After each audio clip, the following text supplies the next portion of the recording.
people for what they did, and his declaration of innocence, Imam's declaration of innocence, having played no part, no role in the death of Uthman ibn Affan. So here what Imam does, he discloses some facts which were needed regarding assassination of Uthman ibn Affan. And this is later on, which will come during my explanation, why Imam had to do such a thing. A lot of time, if you haven't done anything, you don't have to say anything, right? So why even light the fire? Why even say anything? But this was actually responded, Imam is responding to some of the concerns that people had raised and the misunderstanding that people had. So Imam had to clarify that, and that is the reason Imam spoke about it. Otherwise, there was really no reason for him to justify anything. He says, لو أمرت به لكنت قاتلا أو نهيت عنه لكنت ناصرا. If you look at the sermon at a glance, inshallah we'll go through this quickly. If you look at the sermon at a glance, there are three main points, and that is all there is in the khutbah. And of course, I'll explain it to, get my time's worth, but this is what basically these 3 points that you find in the khutbah. First point, we know that after the killing of Uthman, various opinions were expressed regarding his death, and still till today there are people who believe otherwise. So some consider Uthman himself responsible. Imam said the same thing. In the beginning part, Imam said the same thing, that Uthman brought it upon himself. That he was an autocrat, the way he dealt with things. Since through his unprecedented autocratic behavior, he appointed a group of his relatives to key positions. And we all know who those relatives were from Badr. And they started coming into power from the time of Uthman ibn Affan. He appointed a group of his relatives to key positions in the Islamic government and handed over the public treasury to them. That yes, they were worthy of it. If they had some merit, that was another thing. But what were they doing? They were misusing Bait Luman. This led to widespread resentment among the Muslims who rose against him in protest. As there are protests going on in our time as well against certain individuals for their autocratic behavior when they are in power. At the very least, many began to criticize him. And when the uprising took place, no one came to his defense. So that also led to his demise. In fact, they were practically content with his death. Two birds with one stone. We don't want any part of it. We also want him gone. That's a good thing that is happening according to that. Another group believed that Uthman should not have been killed, regardless of his corruption, what he did, and favoritism, nepotism, him doing all the other things that he'd done. Still, a person should not be killed for this sort of thing. They should be put to trial. They should, made to resign, or they should be disqualified from the position of Khilafah. Those would have been better results than to go ahead and take his life. That is extreme. So that is another view that they argued that they should have been given opportunity to repent, tawbah, and to reform his previous mistakes. At most, they suggested they could have been removed from the caliphate without being killed. To them, his killing was an innovation, bid'ah, which was setting a precedent for the future as well. That if anyone did something like this, we can just take the matters in our own hand and we go ahead and take the person's life. This was a wrong precedent, that was dangerous precedent for future generations. Moreover, history shows that his death became a pretext for hypocrites and remnants of those harboring enmity toward Islam to do what? As soon as they see that the Khalifa al-Muslimin is under fire, they have the time to go ahead and sow dissension in amongst the hearts of the Muslimin. They come in, they start dividing them, they start telling them this is what you should do, this is what you should not do. They start sowing the seed of dissension amongst the Muslims, and outcome was what? Civil war. Outcome was inside war and making them weak from within. Small group of superficial thinkers, if you want to call it. They still exist today, by the way. Who failed to reflect deeply on the life and policies of the third caliph. You know, kind of like blinded by Sahabi, Ashab, and all the Ashaba, Adil, and they're just, and they are our leaders, and we can follow any one of them according to the hadith of Rasulullah said, Ashabi can lead. So of course, if anyone is a Sahabi, third Khalifa is a Sahabi. And so there is nothing that he done was wrong. If he did something which was questionable, you can put it under the rug of Ishtihad.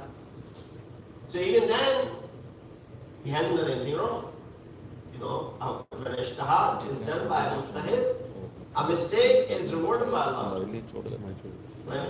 And if he gets it right, then of course the twice the So at max, he's a Khalifa, he's a Sahabi, he's Adil, he can't make mistakes, and if he did make mistakes, it's true, Allah is rewarding him. Why are you punishing him? So that concept being there with this small group of superficial thinkers, regarding him as an oppressed and a martyred leader, declaring him innocent of all wrongdoings. This was the group who initially was the staunch, disbeliever in him and didn't like him. Some of them who became part of this third group, they were actually, against him. And amongst them were notable people. One of them was al-Mu'mineen, who, because after the death of Uthman, they inspired her, they told her, they instigated her that you should be the one leading this force. Because who benefits from the killing of Uthman? Ali. Ali benefits. Ali becomes the Khalifa. Unanimously became Khalifa. So when he benefits from it, he must have had a hand in it. Uthman was not sick, he was not dying, he got killed. Who benefits? Ali benefits. So let's wage a war against Ali bin Talib. So Battle of Jamal takes place. But prior to Battle of Jamal, how do you rouse people to stand up against Amir Mu'mineen? He's not an ordinary individual. He is Ahl-e-Bait. He's son-in-law of Rasulullah. He's the cousin of Rasulullah. His bravery and valor, he doesn't even need the relationship to Rasulullah. His resume, it speaks for itself. From the Battle of Badr to Uhud to Hunayn and Khaybar and Khandaq and all of those battles, they took part in the time of Rasulullah. And even in the Khilafat of the first two, the way role of helping them out. So his resume speaks for itself. That's the reason only when his time came, people came running to his house, asking and demanding him to become the Khalifa of the Muslims. That happened to the first of it. Regardless of all that. al-Mu'mineen had to instigate people for Battle of Jamal. How did she do that? The libas of Uthman, the bloodied, shirt of Uthman ibn Affan. Ya li ta'arat Uthman. Who will avenge the blood of Uthman from those enemies who took his life? So that was basically the reason. But if you go and look at the time of the third caliph's rule, 12 years by the way, right? In those 12 years, she was the biggest opposer, calling him to be what? Na'athal. Look up in Arabic. Na'athal. Referring him to as Yahudi. Yeah. And not just an ordinary Yahudi. Na'athal has specific meaning. That was what she referred to him, and it's quoted in their books as well. Going from that to raising the shirt of, the bloody shirt of Uthman. So, amid all these conflicting views, Imam Ali articulated the truth that had been obscured by bias and confusion. With remarkable precision and subtlety, he analyzed and explained the circumstances surrounding the killing of Uthman, presenting a balanced and insightful account of what truly transpired. Now there are factors that are leading up to all of this, so I'll skip the factors. But Imam does allude to some of these things without going into those factors. Maybe inshallah at another time when we are discussing, I can just walk you guys through that. In the beginning of the sermon, because our focus is not entirely the background. Our focus is also understanding the words of Imam Ali, looking at and admiring the eloquence that we find in the words of Imam Ali. So while Tariq is there, history is there, and you all are aware of the history, it's not a history lesson over here, it's more so just reviewing what Imam said. He said, لو أمرت به لكنت قاتلا أو نهيت عنه لكنت ناصحا. If I had ordered his killing, I would have been his murderer. And if I had forbidden it, I would have been his supporter. If I take someone's life, even though I'm not doing it with my own hands, I'm instigating people to go ahead and do it. Yazid, right? People say Yazid is Bari Zimra.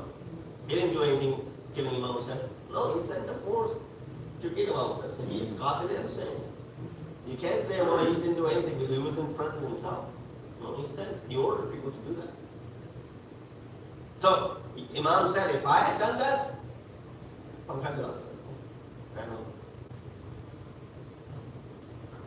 last one. If I had done that, then I would have been his murderer. And if I had stopped people, I would have been considered what? Oh, look, he supports him. Not supports this individual, but also supports his policies. Today, if I endorse a politician right away, I'm endorsing all his policies. Right? That's why non-profit organizations are not allowed to go ahead and do that, openly support and endorse any politician. You know, the question of Zohran Namdani comes about. Well, he took part in the Pride Parade. I said this at another occasion as well. That does not mean that he, believes in what they do, or he signs up for what they do, or what they are doing. That abomination is something which he doesn't consider to be halal relationship, but he is standing up for them as what? They're his subjects, his constituents, people that he's going to be leading. So if they are being marginalized, he's going to go ahead and raise his voice for them, regardless of who you are. As a New Yorker, he's going to go ahead and raise his voice for you, regardless of your, background, ethnicity, gender, identification, all that would be the case. So, now if I go ahead and endorse, or any of the politician for that matter, comes over here to our mosque, gives a message that I'm going to be running for the governor. So we had my Cheryl come here, I think 2 months ago, or at Eid. She came and she spoke for 5 minutes. After that, some of her videos surfaced. People were sharing it on our community channels as well. Look how she supports the genocide. And how she's pro-Zionist and all that stuff. So I said, the person running against her, generally, is he very good? Is he not, pro-Israel? Is he not pro-genocide? What's the difference between the two of them? They're both the same, right?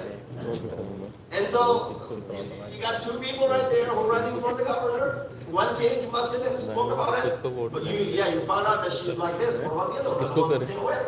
Both are the same. So here, what are you going to look at? You're going to look at how one is going to be impacting us locally. So if you don't refrain from your vote, if you do want to go ahead and vote, you're going to look at the policy of each of these governors. What is going to be better for us? Rising taxes and property taxes and the cost of living. If one is promising they're going to bring it down, and some of us don't vote for that because it's locally affected. That's how you deal with it. I'm not signing up for all the policies because I cast my vote. Then everything else that this person stands up. So Imam said what? Imam said, before we get carried away, if I forbid it, people say, look, he supports it.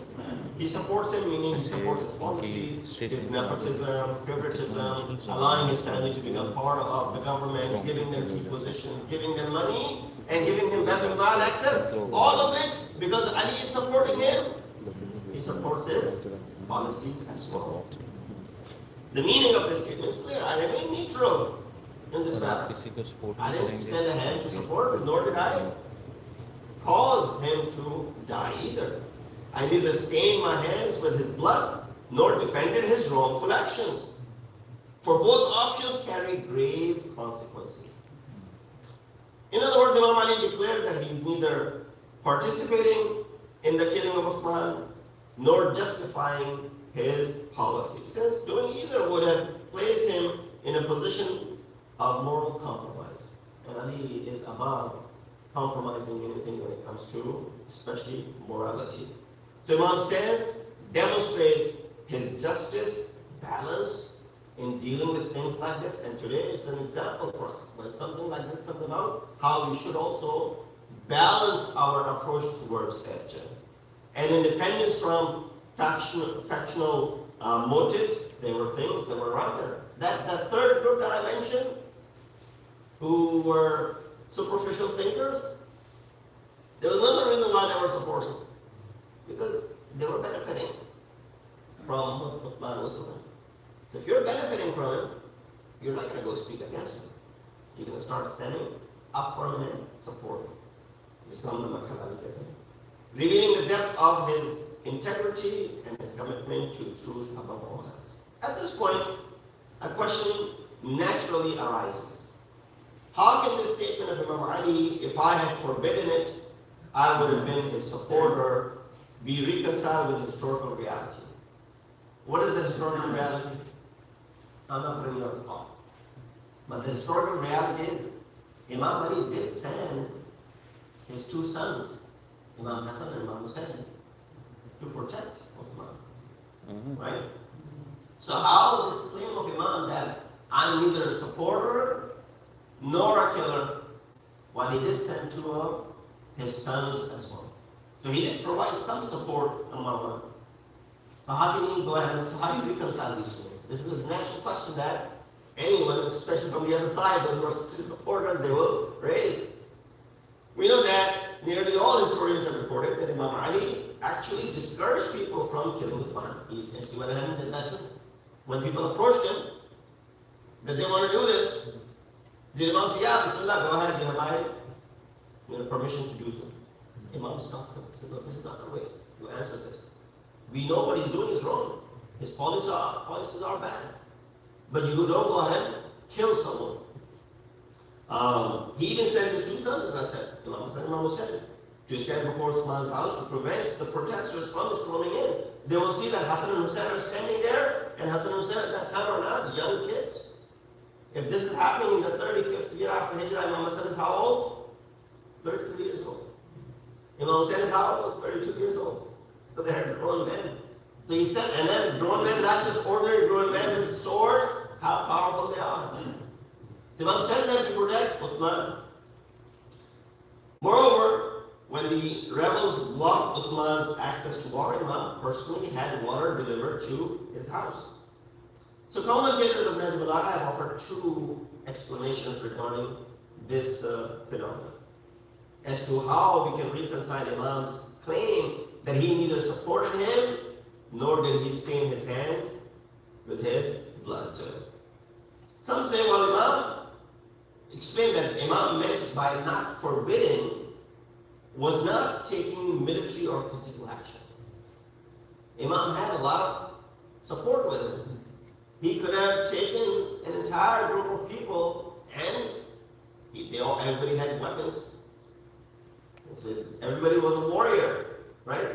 It wasn't like army was separate and navy was separate and other police was different and ICE was different and all these different idaras existed at the time. No, everyone in the community was what? Bearing arms. And you all had to go for jihad, right? So everybody had their own weapons. And all those who were followers of Imam Ali, they had weapons. Imam could have mobilized his army, one call, and hundreds of people would have stood up with Imam, with arms in their hand.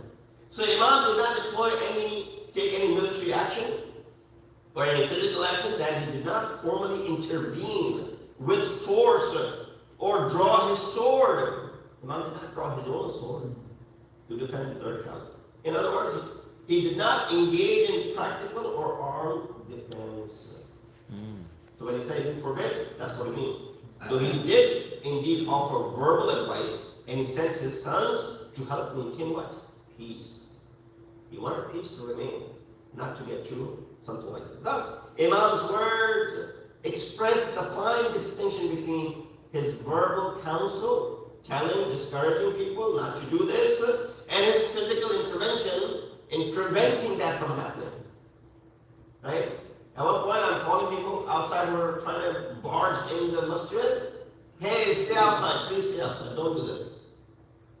At one point, what I can do, I can take out my weapon and go out and stand at the door.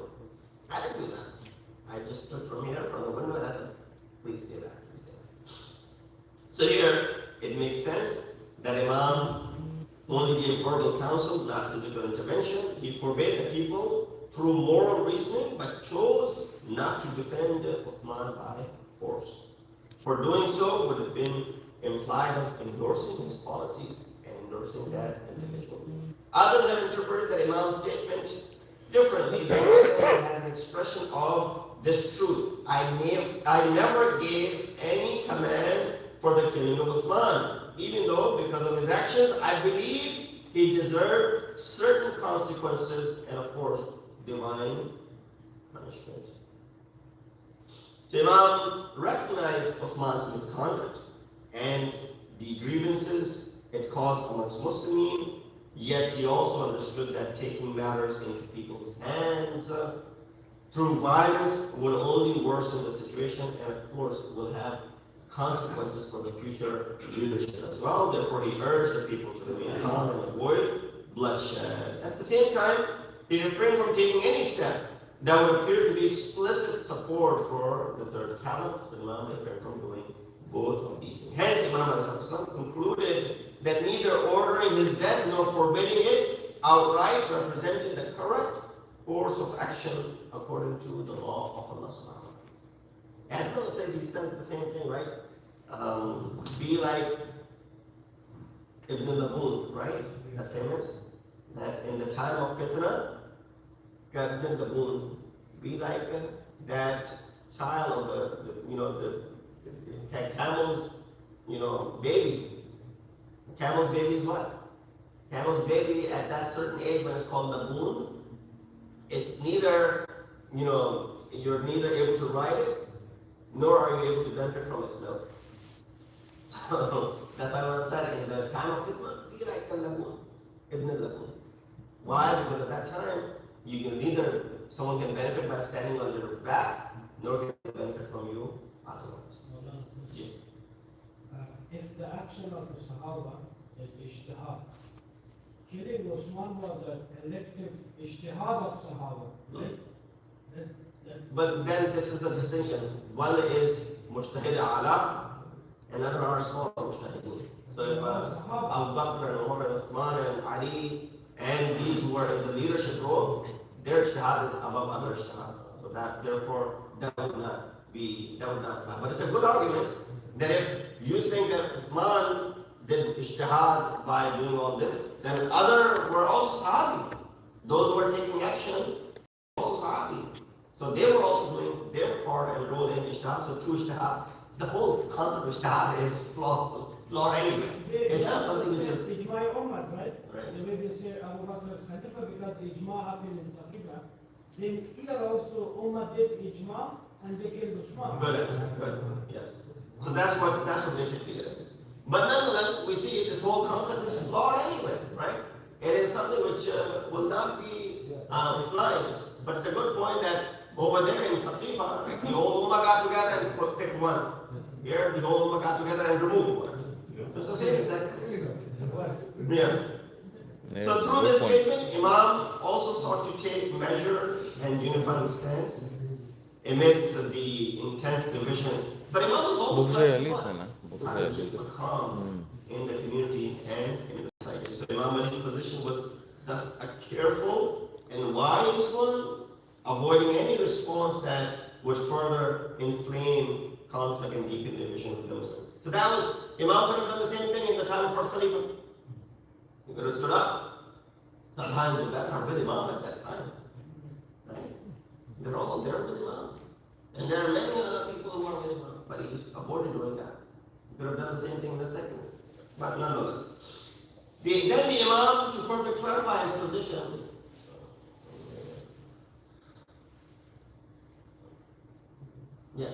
to further clarify his position, he said, غَيْرَ أَنَّ مَنْ نَصَرَهُ لَا يَسْتَطِيعُ أَنْ يَقُولَ خَذَلَهُ مَنْ أَنَا خَيْرٌ مِنْهُ وَمَنْ خَذَلَهُ لَا يَسْتَطِيعُ أَنْ يَقُولَ نَصَرَهُ مَنْ هُوَ خَيْرٌ مِنِّي. However, none of those who supported him can claim, those people cannot claim by saying, oh, I am better than those who abandoned him. I took part in supporting the Kafir. And none of those who refrained from helping him, they cannot say either those who supported him were better than me. Those who went ahead and supported, lent a hand to any support, they're better than me. Both of these statements point to a single underlying truth, that everyone knew the supporters of Uthman at that time were, without a doubt, amongst the worst of the people.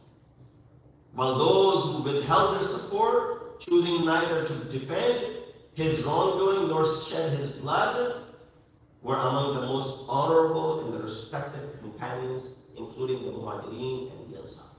This was a known fact. People knew that outright. Thus Imam highlights, 14 centuries later, we're talking about this.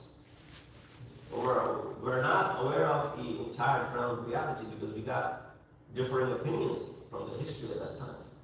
But we take the word of Imam Ali, who's saying all of this, based on his observation. It's also observation of different people. Right here in this crowd, all of us sitting over here, and some people in the kitchen, all of us have different opinions on different things. And you see something happen, you ask different people for their opinion, you'll have different opinions. Based on person's insight, their ability to see properly and observe and comprehend is different. Now, I'm not talking about our areas of expertise. That's separate. You're an engineer, you're a doctor, you're Maulana, you're IT, you're something else. That's separate. Now, I'm talking about general IT or general aspect of things that you see in front of you. Right? When you see something is happening in front of you, first you need to keep your eyes open and stay awake, because if you're sleeping, you will not be able to see the right thing. Then number two, when things happen in front of you, different people have different observations. मुख्तलिफ तरीके से लोग अखज़ करेंगे कि क्या हो रहा है हमारे साथ.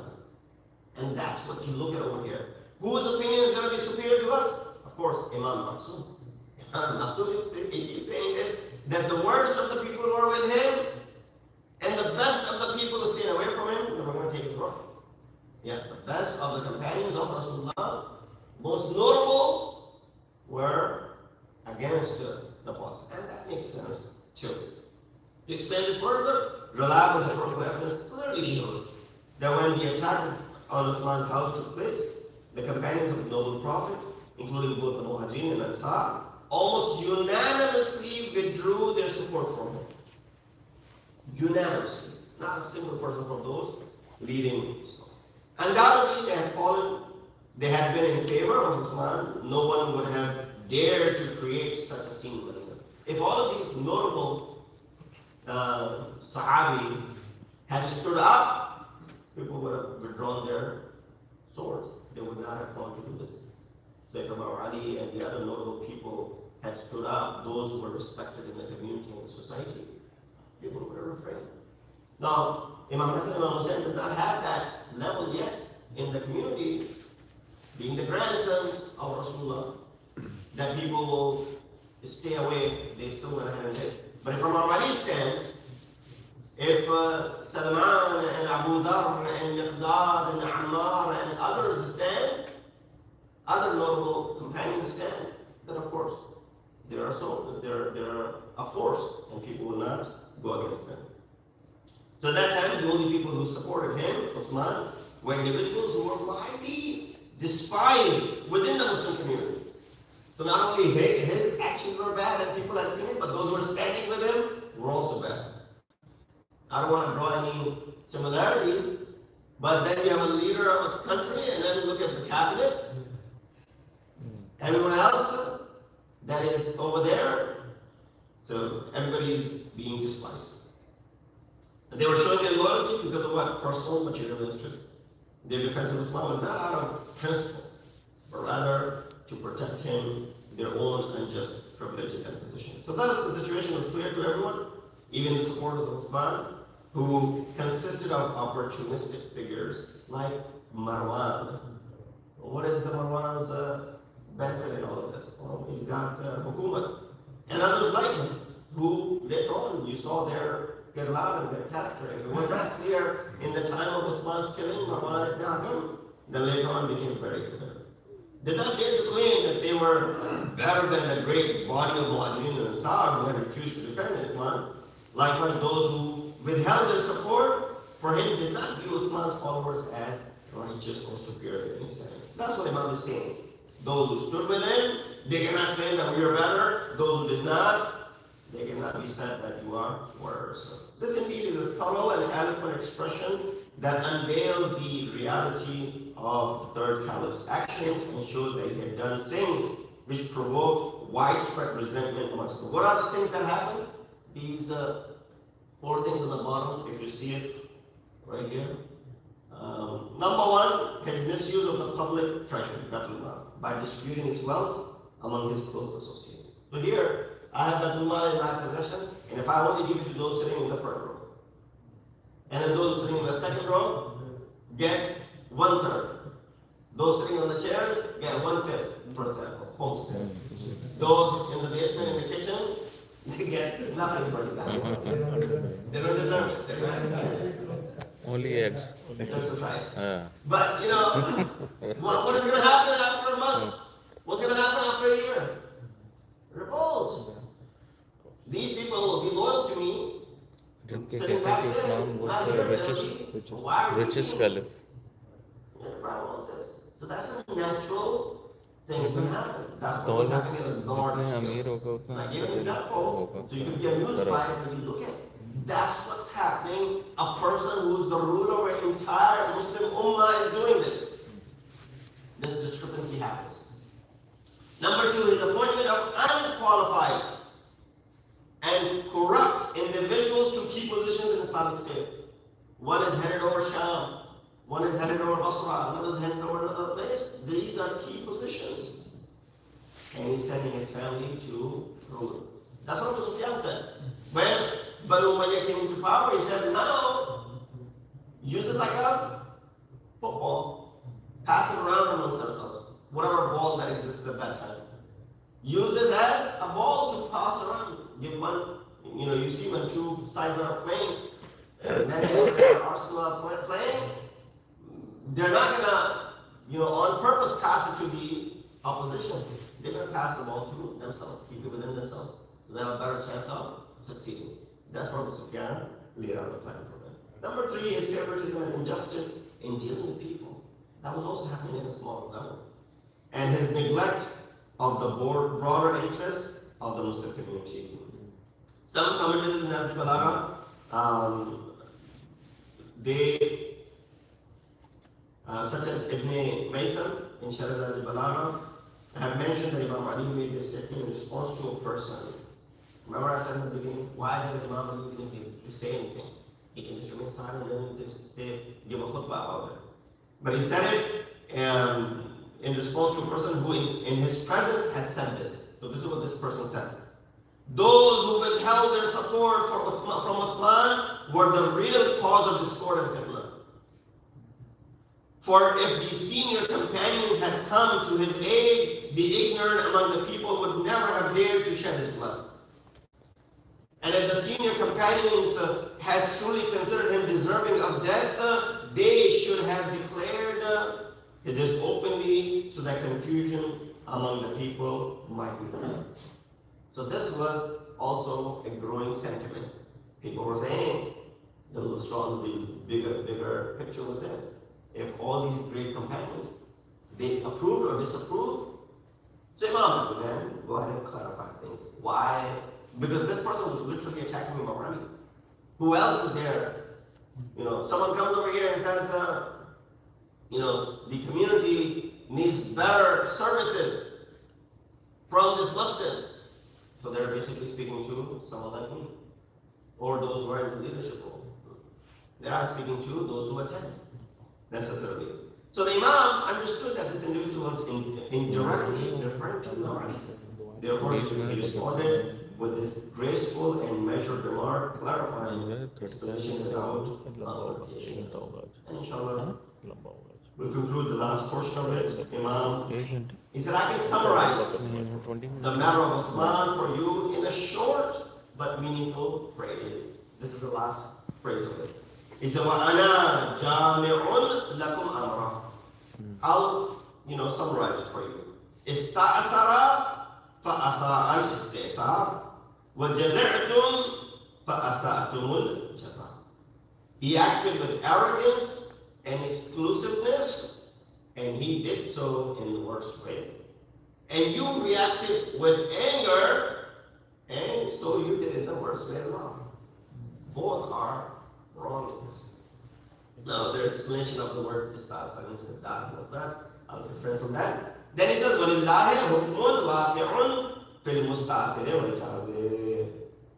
And in the end, Allah's judgment will surely come to pass upon the one who acted with arrogance and the one with arrogance and self-interest, and upon the one who responded with excess and aggression.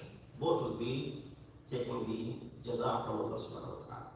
So in this concise statement, Imam captures the entire event with justice and balance, the corruption, the misuse, the power triggered widespread outrage, but people's reaction, turning a violent mob and rebellion and murder, also crossed the bounds of righteousness. Both sides therefore strayed from moderation. Nobody could be called moderate in this regard. One through oppression and greed, and the other through extremism and vengeance.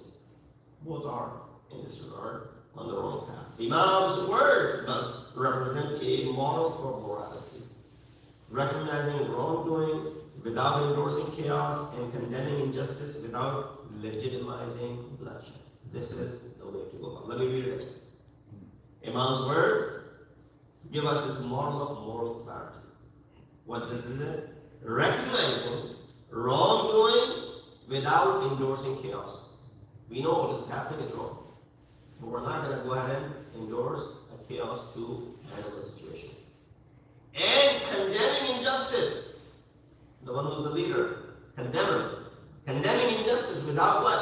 Legitimizing bloodshed. This is so thoroughly and beautifully put back.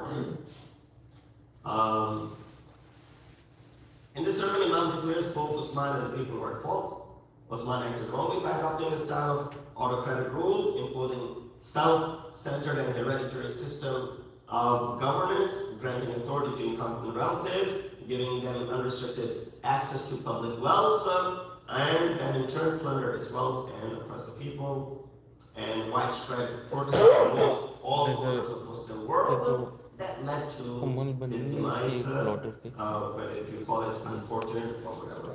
As a result, the angry, frustrated masses turned him against him, and the senior companionship of both Muhajirin and Ansar withdrew their support, leaving him isolated.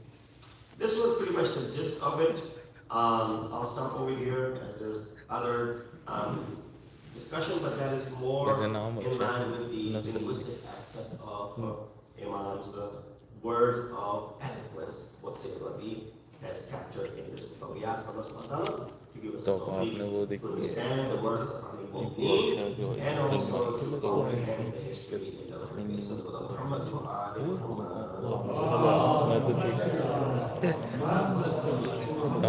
ये Indian है मार दी है वो पता मर गया होगा मर गया होगा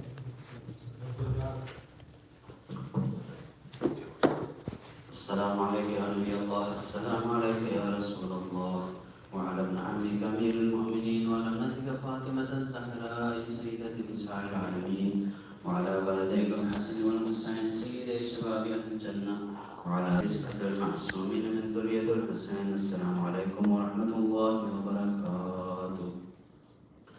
السلام عليك يا أبا عبد الله، السلام عليك يا ابن رسول الله، السلام عليك يا خيرة الله وابن خيرته، السلام عليك يا ابن أمير المؤمنين وابن سيد الوسيين، السلام عليك يا ابن فاطمة سيدة نساء العالمين، السلام عليك يا ثار الله وابن ثاره والبكر الموتور، السلام عليك وعلى الأرواح التي حلت بفنائك. عليكم مني جميعا سلام الله أبدا ما بقيت وبقي الليل والنهار. يا أبا عبد الله، لقد عزمت الرزية وجلت وعزمت المصيبة بك علينا وعلى جميع أهل الإسلام، وجلت وعزمت مصيبتك في السماوات على جميع أهل السماوات. فلعن الله أمة أسست أساس الظلم والجور عليكم أهل البيت، ولعن الله أمة دفعتكم عن مقامكم وأزالتكم عن مراتبكم التي رتبكم الله فيها، ولعن الله أمة قتلتكم، ولعن الله الممهدين لهم بالتمكين من قتالكم. برئت إلى الله وإليكم منهم ومن أشياعهم وأتباعهم وأوليائهم. يا أبا عبد الله، إني سلم لمن سالمكم وحرب لمن حاربكم إلى يوم القيامة.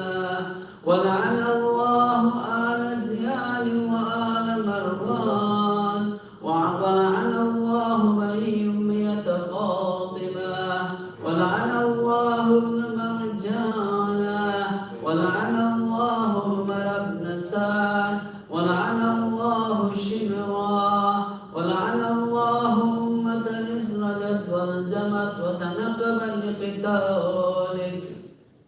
بأبي أنت وأمي لقد أزم مصابي بك، فأسأل الله الذي أكرم مقامك وأكرمني بك أن يرزقني طلب ثارك مع إمام منصور من أهل بيت محمد صلى الله عليه وآله. اللهم اجعلني عندك وجيها بالحسين عليه السلام في الدنيا والآخرة.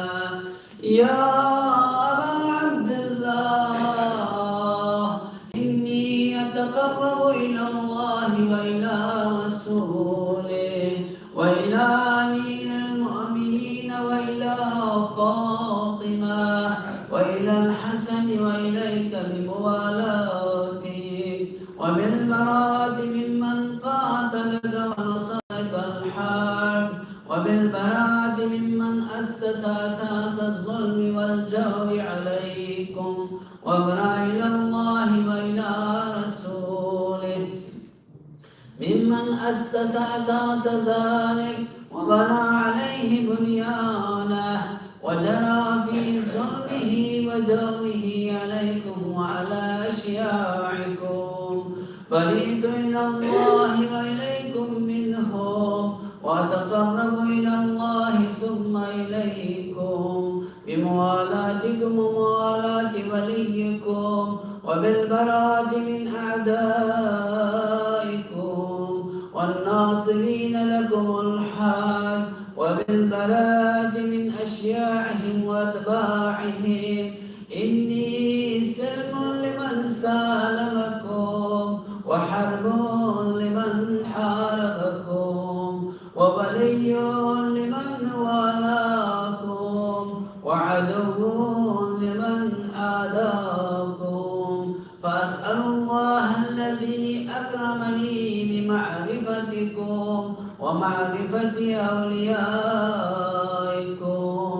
ورزقني البراءة من أعدائكم، أن يجعلني معكم في الدنيا والآخرة، وأن يثبت لي عندكم قدم صدق في الدنيا والآخرة، وأسأله أن يبلغني المقام المحمود لكم عند الله، وأن يرزقني طلب الثاني مع إمام هدى ظاهر ناطق بالحق منكم، وأسأل الله بحقكم وبالشأن الذي لكم عنده أن يعطيني بمصابيبكم أفضل ما يعطي مصابا بمصيبته، مصيبة ما أعزمها وأعزم رزيتها في الإسلام وفي جميع السماوات والأرض. اللهم اجعلني في مقامي هذا ممن تناله منك صلوات ورحمة ومغفرة. اللهم اجعل محياي محيا محمد وآل محمد، ومماتي ممات محمد وآل محمد. اللهم إن هذا يوم تبركت به بنو أمية وابن آكلة الأكباد اللعين ابن اللعين على لسانك ولسان نبيك صلى الله عليه وآله، في كل موطن وموقف وقف فيه نبيك صلى الله عليه وآله. اللهم لعن أبا سفيان ومعاوية ويزيد بن معاوية، عليهم منك اللعنة أبد الآبدين. وهذا يوم فرحت به آل زياد وآل مروان بقتلهم الحسين صلوات الله عليه. اللهم فضاعف عليهم اللعن منك والعذاب الأليم. اللهم إني أتقرب إليك في هذا اليوم وفي موقفي هذا وأيام حياتي بالبراءة منهم واللعنة عليهم وبالموالاة لنبيك وآل نبيك عليه وعليهم السلام. اللهم العن أول ظالم ظلم حق محمد وآل محمد وآخر تابع له على ذلك. اللهم العن الإصابة التي جاهدت الحسين وشايعت وبايعت وطامعت على قتله. اللهم العنهم جميعا. السلام عليك يا أبا عبد الله وعلى الأرواح التي حلت بفنائك. عليك مني سلام الله أبدا ما بقيت وبقي الليل والنهار، ولا جعله الله آخر العهد مني لزيارتكم. السلام على الحسين وعلى علي بن الحسين وعلى أولاد الحسين وعلى أصحاب الحسين. اللهم خص أنت أول ظالم باللعن مني وابدأ به أولا، ثم العن الثاني والثالث والرابع. اللهم العن يزيد خامسا، والعن عبيد الله بن زياد وابن مرجانة وعمر بن سعد وشمرا وآل أبي سفيان وآل زياد وآل مروان إلى يوم القيامة. Allah. اللهم لك الحمد حمد الشاكرين لك على مصابهم. الحمد لله على عزيم رزيتي. اللهم ارزقني شفاعة الحسين يوم الورود، وثبت لي قدم صدق عندك مع الحسين وأصحاب الحسين الذين بذلوا مهجهم دون الحسين عليه السلام. السلام عليك يا غريب الغرباء، السلام عليك يا معين الضعفاء والفقراء، السلام عليك يا شمس الشموس أنيس النفوس أيها المدفون بأرض الدوس، السلام عليك يا علي بن موسى الله ورحمة الله وبركاته، السلام عليك يا صاحب العصر والزمان، السلام عليك يا خليفة الرحمن، السلام عليك يا شريك القرآن، السلام عليك يا إمام زماننا عجل الله تعالى فرجه وسهل الله مخرجه وجعلنا من أنصارك وأعوانك. السلام عليكم ورحمة الله وبركاته. Allahumma salli ala. हाँ जी.